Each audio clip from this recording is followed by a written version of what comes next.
Yeah, we are here and live. Welcome to Mindful Moments. I am Tawana, and every Thursday at 12:30, I am here just to pause on purpose and to really help you move beyond surviving life to living it and create lasting impact while doing it. So let's take a breath. Let's get into it as we have scheduled this half an hour time to really just dig deep. So I want to share something really raw with you, as every episode. I'm sharing something really raw with you, but and every time I'm just like, this is big, and every time it is big, and I think it takes us to the next level each time. And so I'm always like just really digging deep into that space, but this is something that I didn't just read in the word, but I actually felt it in my spirit like a mirror when I was reading it. I was like, ooh, like and really all the time when I'm reading and I'm preparing for and I'm doing my own mindful moment, I'm like, oh, um, and it kind of puts the brakes on and pauses me for a second to do some deep reflection and not kinda that I don't know why I said kinda, but it does. So I was reading the book of Ruth, chapter 1, and I felt like the Holy Spirit really just slowed me down at a part that I'm sure in the past I just passed over or glanced over it. And no, I am not about to talk about Ruth and Boaz. As you know, when we hear that, we typically think of that part of the Bible. But in Ruth chapter 1, verses 1 through 2, it says, and like I said, I probably just read over this, and you may have too, but I'll read it here. And this is the NLT version. It says, in the days when the judges ruled in Israel, a severe famine came upon the land. So a man from Bethlehem in Judah left his home and went to live in the country Moab, taking his wife and his son, two sons with him. The man's name was Elimelech, and his wife was Naomi. Their two sons were Mahlon and Chilion. They were Ephrathites from Bethlehem in the land of Judah. And when they reached Moab, they settled there. Now, here you could just read over this like, okay, a man and his family from Bethlehem left Bethlehem, moved to Moab because there was no food in Bethlehem. And that's simple enough, right? No big deal. Nothing to see here. Let's move along and get to the good part, right? Wrong. As I was reading this, I'm like, man, there's so much to see here. And so this man named Elimelech, who was from Bethlehem in Judah, which is very significant because when I was reading it, I was like, why is that standing out to me? Why is that important that it says Bethlehem in Judah? Because Judah is the tribe of kingship. And so that communicates that there's position, there's dignity, there's authority. So to say Bethlehem in Judah isn't just like mentioning some geographical location, it's actually identifying position and legacy here. And because Bethlehem is also the birthplace of David, who became king, and eventually Jesus, right on King Jesus, this is really letting us know something more deep. Now, King David and Jesus didn't happen at this time, it took place, but it is written this way so that we have an understanding of who they are and their position. All right. So this was not just a man and his family moving from one place to another during a crisis. This was a man leaving an inheritance rich land during crisis. And there's more. And you're like, wait, there's more from just two verses? Yeah. I would be I wouldn't be on here if there wasn't more from just these two verses. And so there is a famine in the land, and this man leaves his legacy rich home in Bethlehem, which literally means house of bread. And this is ironic because there is famine in the house of bread. So I'm like, okay. But this family settles in a country, the country Moab. And y'all, this is deep. Like, y'all stay with me, like, stay with me here. So now I'm not sure if you know about Moab. So I'm going to give you a little bit of a history lesson here. But Moab was traditionally an enemy of Israel. And y'all can read all about that in the book of Judges, chapter 3. But I will give you some of the back history of the Moabites. And yeah, this is really like an episode of Empire or some type of show on Lifetime original series. But the Moabites, they really descended from Lot's incestuous relationship with his daughter. And long story short, his daughter had concerns. Well, let me go back up for a second. If you heard know Lot's name, then you know Lot was the one that left Sodom and Gomorrah with his wife, and she looked back and she turned into a pillar of salt, right? Okay, all of those things. Um, and so Lot's had two daughters, and so his daughters were concerned about carrying on their father's legacy. So they decided to take matters into their own hands. Well, it started with the oldest daughter taking matters into her own hands, and so she got her father drunk, and let's just say one thing led to another, and bam, little baby Moab, which literally means from father. Oh, but there's still more. While we're still here in the same episode of this show, the same daughter convinces her sister to do the same. And bam, there is Ben-Ami. And his name literally means son of my kinsman, which means your family member, i.e., someone who's related to you, her dad, right?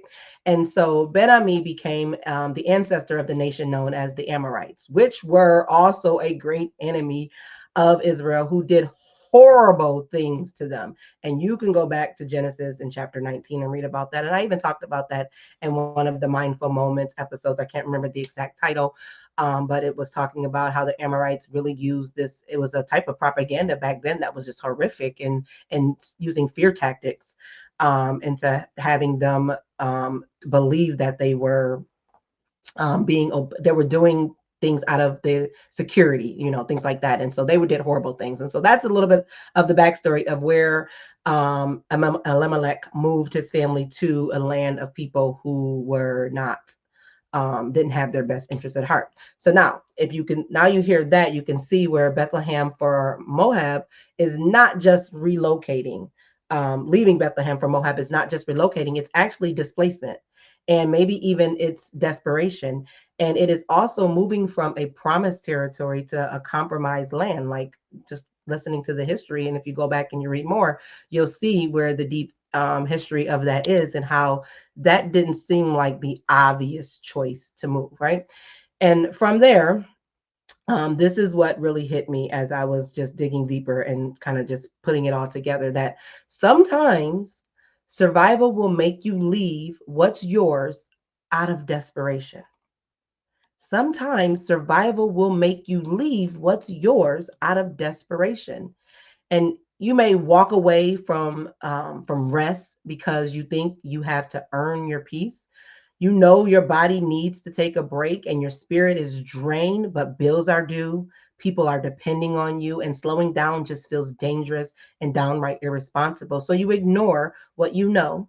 You ignore that rest is necessary and not selfish, and you trade it for burnout because survival is telling you you don't have time to stop. So you leave your peace out of desperation for progress. You may have silenced your values to keep your position. You see decisions being made that go totally against what you stand for, or maybe the way your team or your family is being treated, or how policies are being pushed through, but you're afraid to speak up. So you tell yourself, let me just get through the month. Let me just get through this moment. Let me not rock the boat. And you start compromising who you are just to stay in the room. So you leave your voice in desperation to secure your seat. Or maybe you let guilt just guide you instead of your wisdom. You're stretched thin and you've missed a few moments. So instead of holding your boundaries, like with your child or someone, you give in. Instead of just holding down those things that you know, that structure that you know they need, you just give in and you overcompensate and you try to buy peace instead of building it. And you know that your child really, really needs it. Is what they really need is presence. What they really need is structure. What they really need is a firm no. But in that moment, survival whispers and maybe it even yells, just do whatever keeps the peace right now. So you leave your authority, desperately trying to avoid rejection and escape the conflict you're just too tired to face. One of the clearest signs that you're in survival mode isn't how tired you are, but it's how you start to tolerate. Survival can show up as a few things. It can show up as desperation, like rushing into a decision that you never prayed about, that you didn't even write down the pros and cons, that you didn't sit in that moment. Desperate survival can look like settling, like lowering your standards just to make it through the day or the moment. It can look like compromising, saying yes when everything inside of you is hollering and screaming no. And there is my favorite. Here's one that I like to call duct taping. And y'all, let me tell y'all, my son, who is now a grown adult, he was the duct taping king. If something needed repairing, you best believe he had his duct tape. So he had a white, I think it was a Honda Sonata, a Hyundai Sonata, something like that. Hyundai, I think Hyundai is a Sonata, but anyway, it was a white Hyundai or Honda, and he had a minor fender bender, and this was his first car, right? And so it left his front bumper kind of hanging off. And y'all, when I tell you he fixed it with this duct tape, he got his duct tape and he fixed this bumper. He reattached that front part of the car to his car because it was really, really hanging off, and it looked ridiculously crazy, absolutely absurd. And like I said, his car was white, and this was your not the modern day how now we have clear duct tape that we can seamlessly add to something and you won't see it. This was that old fashioned silver duct tape, that old fashioned silverish gray duct tape plastered in the front of his car to hold up that fender bender, and it looked crazy. And yeah, his car worked, but the damage was very visible, and it spoke a very clear message that he didn't mean to send. It spoke, watch out, that driver might be reckless, that driver might be careless. And we do the same thing. We band aid the problem instead of getting in there to see what's causing the issue.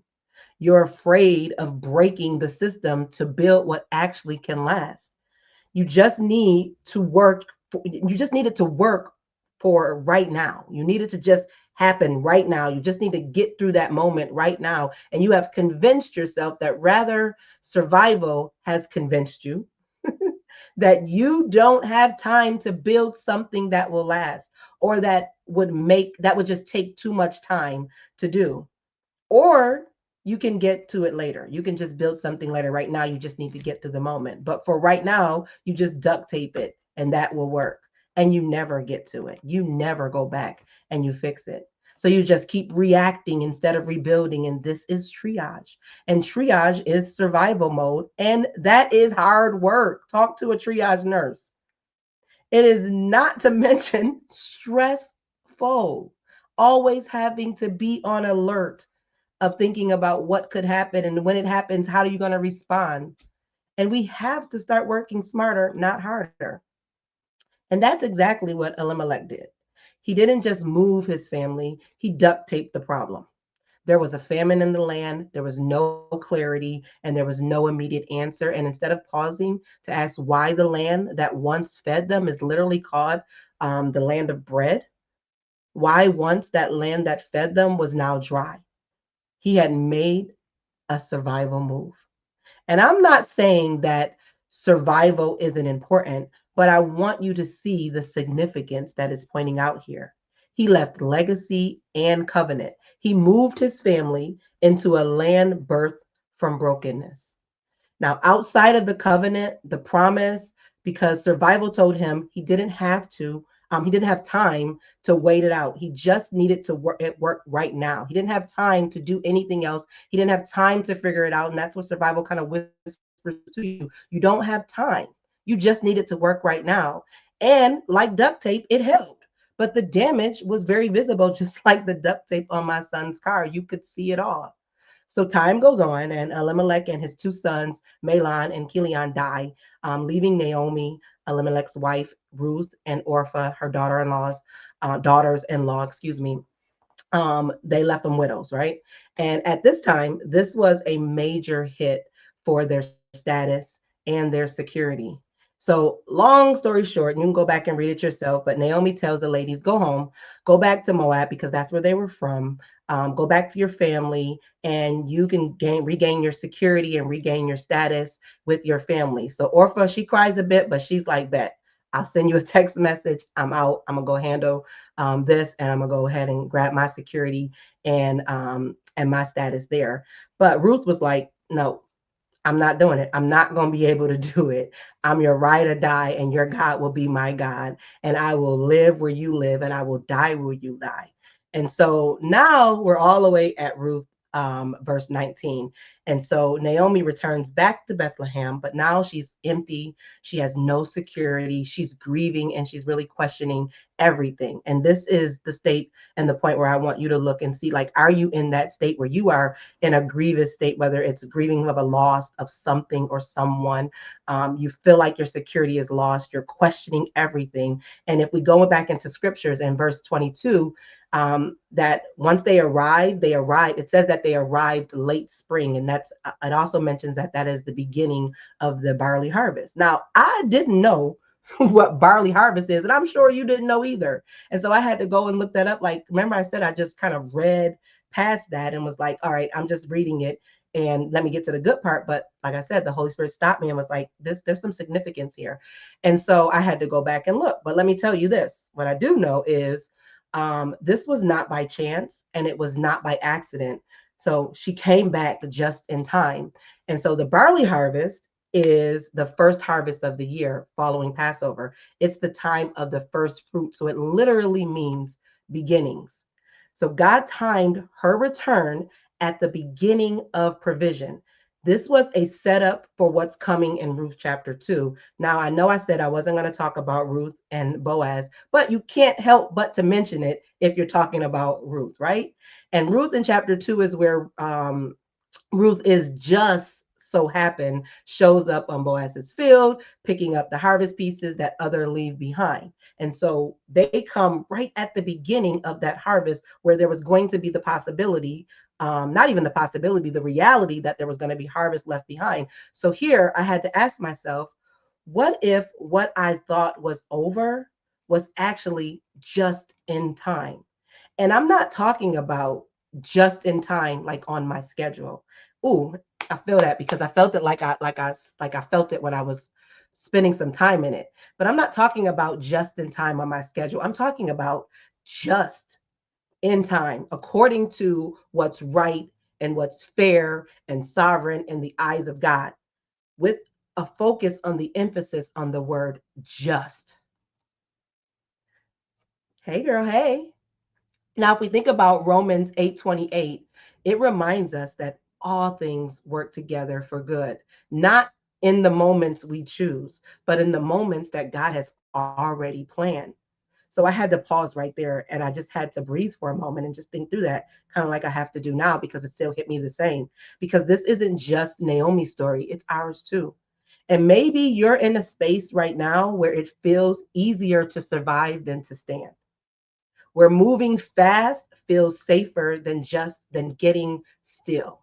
I was a guest on a podcast last week, and he asked me if I can give one message to someone who is in that survival mode, one tool or tip that they can do right now. My answer was just be still. Stop for a moment. um, Culture and our lives will have us to believe that we got to keep moving. And if we think about, okay, what does it look like getting out of survival mode? I got to do this. I got to do this. I got to do this. That's going to keep us moving because we thinking that we have to have some type of checklist. But sometimes we just got to be still. Sometimes understanding that safer is just getting still for a moment. Where this, you may be in a moment where you are duct taping what's broken just to get through the day or even just through that moment. So I want to gently ask you, have you been surviving instead of thriving? And I mean standing on business, y'all, not the cultural way of I'm standing on business, I'm keeping it real, but just standing. Has it been fear that's leading your decisions, like fear of the unknown, fear of what you believe to be true, fear of your imagination? Because when we don't know, we are just imagining. Did you leave Bethlehem, your clarity, your place of calling, your place of promise, because what was once feeding you felt like it ran dry? And maybe the most important question here is, like Naomi, are you willing to return just or right? Are you willing to return just or right in time for what God already had prepared for you? And I said it like that because it's a posture in how you return and not the moment of when you return. And I don't know who needs to hear this, but it is time to reclaim what survival tried to steal from you, whether it's your peace, your presence, your clarity, and or your sense of purpose. And I want to challenge you this week to name one area where survival has been running the show, where it has been in the driver's seat and it has been directing all of your decisions. And be honest with yourself about where you've been rushing, where you've been reacting, what you've been duct taping your way through instead of really standing in what you know is true. Then ask yourself, what does it look like to return? Not just physically, but mentally, spiritually, emotionally. Because sometimes the answer is not to start over. Sometimes the answer is to return to what God already prepared. It's important to know that God doesn't waste detours, just like He didn't waste it in the story we just read about Ruth or Naomi and Elimelech. Excuse me. Even if you left in desperation, you may now be just right in time.